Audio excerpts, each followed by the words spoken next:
नमस्कार, news state UP UK के digital platform में आप सभी का स्वागत है और मैं हूं आपके साथ आशिमा त्यागी। उत्तर प्रदेश में उपचुनाव में बीजेपी की बड़ी जीत के बाद अब यूपी बीजेपी में विस्तार और संगठन से लेकर कैबिनेट तक जो है वो बदलाव यहां पर देखने को मिल सकता है। आज हम इसी पर चर्चा करेंगे क्योंकि जिस तरह से बंपर जीत हासिल हुई है, अब 2027 को लेकर जो लक्ष्य है वो बीजेपी तय करके चल रही है और यही वजह है कि अब आने वाले वक्त में संगठन स्तर पर जो है विस्तार और फेरबदल जो है वो यहाँ पर देखने को मिल सकता है। चर्चा में मेरे साथ सोनी जुड़ेंगी और कहा जा रहा है कि यूपी में कैबिनेट में विस्तार को लेकर आहट तेज हो चली है और जिसमें अखिलेश यादव के जीजा यानी अनुजेश यादव जो कि करहल से चुनावी मैदान में थे, जीत उन्होंने हासिल की और उसके बाद अब कहीं ना कहीं उनको भी बड़ी जिम्मेदारी मिलना जो है वो तय माना जा रहा है। इसके अलावा भूपेंद्र चौधरी की बात करें तो उन्हें भी, क्योंकि वो एक जिस तरह से एक्टिव रहते हैं, जिस तरह से उनकी सक्रिय भूमिका रहती है, उसको लेकर भी उन्हें इनाम दिया जा सकता है। लेकिन फेरबदल यहाँ पर किस तरह से रहेगा, 2027 को कैसे साधा जाएगा, क्योंकि इन्हीं तमाम समीकरणों को ध्यान में रखते हुए ये विस्तार और ये फेरबदल सोनी देखने को मिल सकता है। क्या कहेंगे इस बारे में आप? देखिए, जैसा कि अभी हाल ही में जो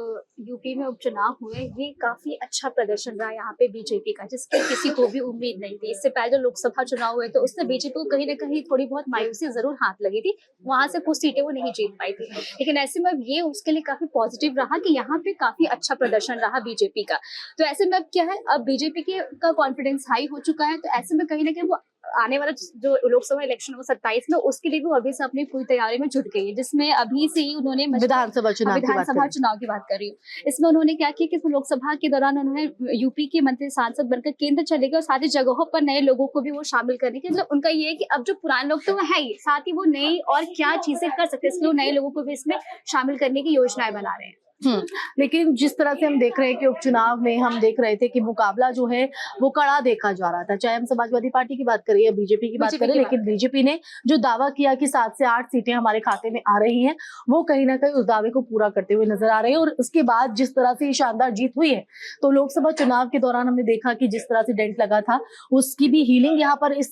नतीजों के साथ ही, और अब बूस्ट कहीं ना कहीं बीजेपी को मिल गया। और यही वजह है कि अभी से ही 2027 की सियासी जमीन को मजबूत करने में जुट गए हैं और यही वजह है कि आने वाले दिनों में जो है ये फेरबदल, ये विस्तार, तो क्या कहा जाए कि ये जो फेरबदल होगा, ये विस्तार होगा संगठन से लेके पार्टी तक, तो किस तरह से समीकरण साधे जाएंगे, क्या कुछ चीजों को ध्यान में रखा जा सकता है? देखिए, अगर मैं अपना अनुमान लगाऊं, जैसे अभी हाल ही में योगी का जो नारा था, बटेंगे तो कटेंगे, कहीं ना कहीं उनका ये नारा इसमें बहुत ज्यादा काम आया है। तो ऐसे ही देखा जाए तो अब नई आगे वो क्या रणनीति अपनाने वाले, नया क्या वो फेरबदल करने वाले, अभी इसके बारे में कोई जानकारी नहीं। लेकिन हाँ, ये है कि मतलब जो विपक्ष पार्टी उसको साधने के लिए कोई ना कोई तैयारी जरूर कर रहे हैं, क्योंकि हम विपक्ष को भी हल्के में नहीं ले सकते। तो इसीलिए जो योगी आदित्यनाथ है वो अब अपनी टीम की एक बैठक करेंगे, मीटिंग करेंगे, जिसमें तमाम तरह की चर्चाएं करेंगे। साथ ही इसमें एक बात और निकल कर आती है कि अब जैसे कि हमने देखा कि सपा को शायद सिर्फ 2 सीटें ही उनके हाथ में लगी थी अभी जो इलेक्शन हुआ, जिसमें से 7 सीटें ऐसा जितने वो यूपी के हाथ में आई थी। तो ऐसे में कहीं ना कहीं अगर देखें तो अब जो विपक्ष है वो हार जरूर गया है, लेकिन अब वो जो कमी उसकी इसमें रह चुकी है वो अब अगले जो होंगे उसमें पूरा करने की पूरी तैयारी करेगा। बिल्कुल। तो देखिए, अब ये जो फेरबदल है वो किस तरह से रहने वाला है, या कौन से चेहरे आ सकते हैं, किस तरह से तमाम समीकरणों को साधा जाएगा, ये समझने की कोशिश करेंगे। मेरे साथ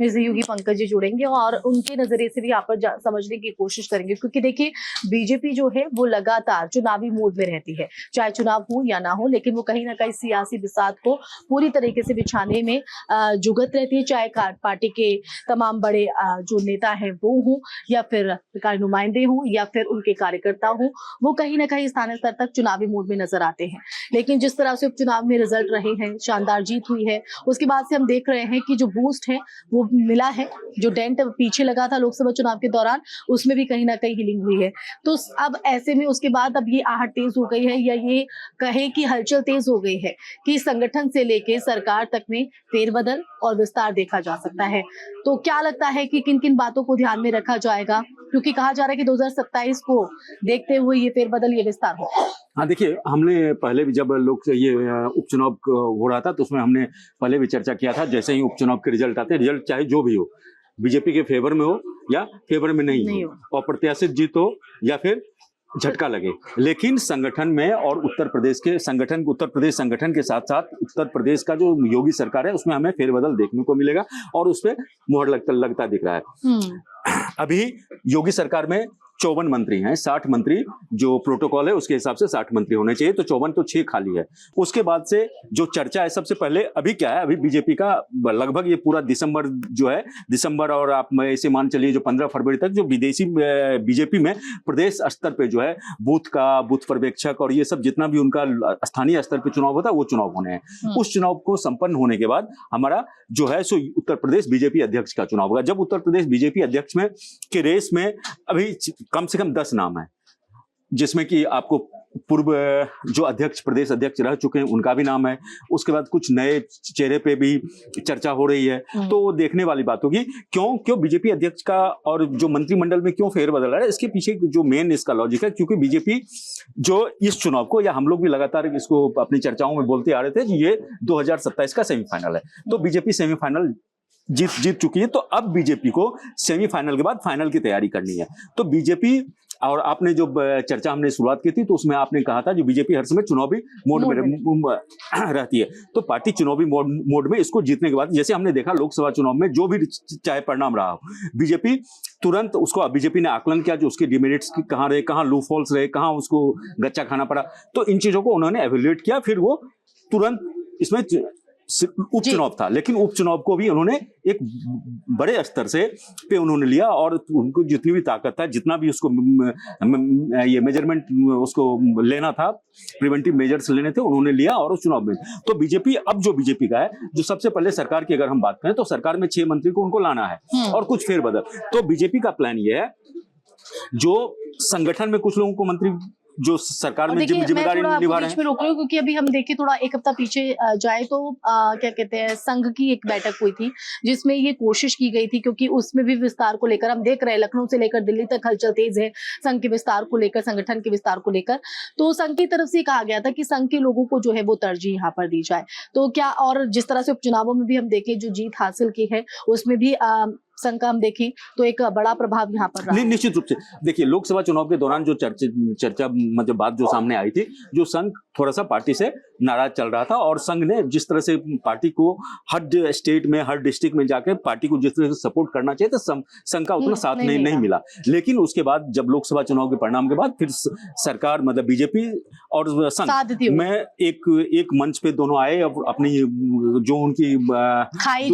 थी या जो उसको दूर करने की कोशिश, और इसका परिणाम जो लोग जो चर्चा कर रहे हैं और हमने जो भी उसको देखा, जो विश्लेषक हैं वो बताते हैं, जो हरियाणा में और महाराष्ट्र में जो बीजेपी की जीत रही है, उस जीत में बीजेपी की एज ए मतलब पार्टी तो रोल है ही, लेकिन उसके पीछे जो बीजेपी का जो बैकबोन है, जिसको रीढ़ की हड्डी बोलते हैं, वो संघ है। और संघ ने हर सीट पे, हर जगह संघ ने अपना सपोर्ट किया और उसका परिणाम ये है।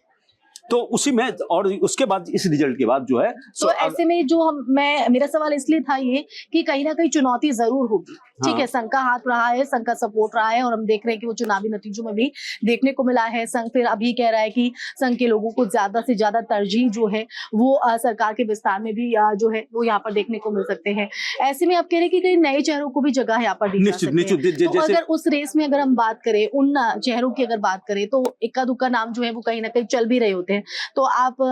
इसमें देखिए, इसमें सबसे ज्यादा जो मंगेश यादव का नाम चल रहा है, जो आपको कुंदरकी और कटहरी में जिस तरह से अप्रत्याशित ऐतिहासिक जीत जिस तरह से बीजेपी को मिली, और उसके बाद से करहल में जिस तरह से यादव वोट बैंक में पार्टी सेंध लगाने में, और समाजवादी पार्टी का जो पीडीए फॉर्मूला था, पीडीए फॉर्मूला में जिस तरह से पार्टी सेंध लगाने में कामयाब रही, तो इसका जो आप जो अभी देखेंगे, जिसका जो मंत्रिमंडल का विस्तार होगा और पार्टी अध्यक्ष का जो चुनाव होगा और संगठन में जो जिम्मेदारी दी जाएगी, तो उसमें इस फॉर्मूले को भी ध्यान रखा जाएगा और जो दलित चेहरा से या फिर आपको ब्राह्मण से या ओबीसी समुदाय से कोई आपको अध्यक्ष बनाया जा सकता है। लेकिन ये भी सामने आ रहा है कि जो उपचुनाव हुए हैं उसका भी प्रभाव देखने को मिल सकता है। इस विस्तार के दौरान कहा जा रहा है कि अनुजेश यादव जिन्होंने बेहतर प्रदर्शन किया, तो उनको भी एक बड़ी जिम्मेदारी क्या मिल सकती है, क्या लग सकता है कि देखिए उनको बड़ी जिम्मेदारी हो सकता है, कोई मंत्रिमंडल में पद दे दिया जाए या फिर संगठन में उनको एक बड़ा चेहरा, एक बड़ी जिम्मेदारी दी जाए। इसका रीजन ये है, जो यादव वोट बैंक में चूंकि समाजवादी पार्टी का वोट बैंक है, तो समाजवादी पार्टी को समाजवादी के परिवार के जरिए ही क्यों नहीं साधा जाए। तो मुझे जो लगता है, जो ये बीजेपी इस पे काम कर रही है, तो हो सकता है जो अनुजेश यादव का जिस तरह से नाम चला और जिस जज्बे के साथ उन्होंने आपको इसका करहल का चुनाव उन्होंने लड़ा, भले ही वो हार गए हों, जी। लेकिन उन्होंने एक मतलब जिस तरह से एक मैसेज उन्होंने कन्वे किया, पार्टी ने जिस तरह से मैसेज उनके जरिए दिया, तो पार्टी इसको कायम रखेगी और अंजय यादव को एक या तो मंत्रिमंडल मिल जाएगा या संगठन में। अच्छा, उनको- भूपेंद्र चौधरी की बात करें, क्योंकि जिस तरह से सक्रिय भूमिका उन्होंने निभाई है, वक्त वक्त पर जिस तरह से वो एक्टिव मूड में नजर आए हैं, और अब जिस तरह से हम बात कर रहे हैं सरकार से लेकर संगठन तक में जो है विस्तार फेरबदल देखने को मिल सकता है। ऐसे में ये भी लगाया जा रहा है कि भूपेंद्र चौधरी की भी वापसी हो सकती है सरकार में, हाँ, उन्हें भी एक बड़ा पद जो है वो दिया जा सकता हाँ, है। भूपेंद्र चौधरी पीडब्ल्यूडी मंत्री पहले भी थे, तो हो सकता है पीडब्ल्यूडी मंत्रालय उनको फिर से दिया जाए, या कई मतलब चर्चा ये भी चल रही है जो क्यों नहीं पार्टी उन्हीं के जरिए, उन्हीं के प्रदेश अध्यक्ष रहते हुए चुनाव लड़े। इसका रीजन ये है, जो भूपेंद्र चौधरी का जो बीजेपी जो मेन है, आपको दिल्ली बीजेपी से मतलब अमित शाह, प्रधानमंत्री मोदी, जेपी नड्डा, इनसे एक अच्छा समन्वय है और इनका सीएम योगी और सरकार में भी इनकी अच्छी पैठ है। तो एक ये सेतु का काम कर सकते हैं, जो केंद्र और स्टेट दोनों में जो नेताएं हैं, प्रदेश के नेता और देश के नेता बीजेपी के, अगर इस तरह से बात करें तो उनमें भी एक सामंजस्य करके और एक संतुलन बना के वो चल सकते हैं। तो दोनों कयास हैं अभी, अब देखते हैं क्या होता है। और बिल्कुल, तो जाहिर तौर पर देखिए एक एक समीकरण को एक एक चेहरे पर और एक एक किस तरह से जो बिंदु हैं ध्यान में रखते ही फेरबदल जो है ये विस्तार देखने को मिलेगा, ये पंकज जी ने आपको बताया है। लेकिन जाहिर तौर पर अभी सवाल, क्योंकि हम देख रहे हैं लखनऊ से लेकर दिल्ली तक हलचल तेज है, आज भी बड़ी बैठक जो है वो यहाँ पर लखनऊ में है, और ऐसे में माना जा रहा है कि 2027 को जहन में रखते हुए ये फेरबदल, ये जो समीकरण है वो यहाँ पर साधे जाएंगे और उसी के बाद ही ये विस्तार यहाँ पर देखने को मिलेगा। लेकिन ये किस तरह का फेरबदल होगा, या किन नए चेहरों को तरजीह दी जा सकती है, या संघ के कितने लोगों को इसमें जगह दी जाएगी, ये भी अपने आप में एक बड़े प्रश्न चिन्ह है जो वक्त के साथ यहाँ पर उठते नजर आएंगे। इसी के साथ चर्चा में यही विराम लगाएंगे, फिर हाजिर होंगे एक नए विषय के साथ। नमस्कार। न्यूज नेशन अब व्हाट्सएप पर खबरों के ताजा अपडेट के लिए न्यूज नेशन के इस QR कोड को स्कैन करें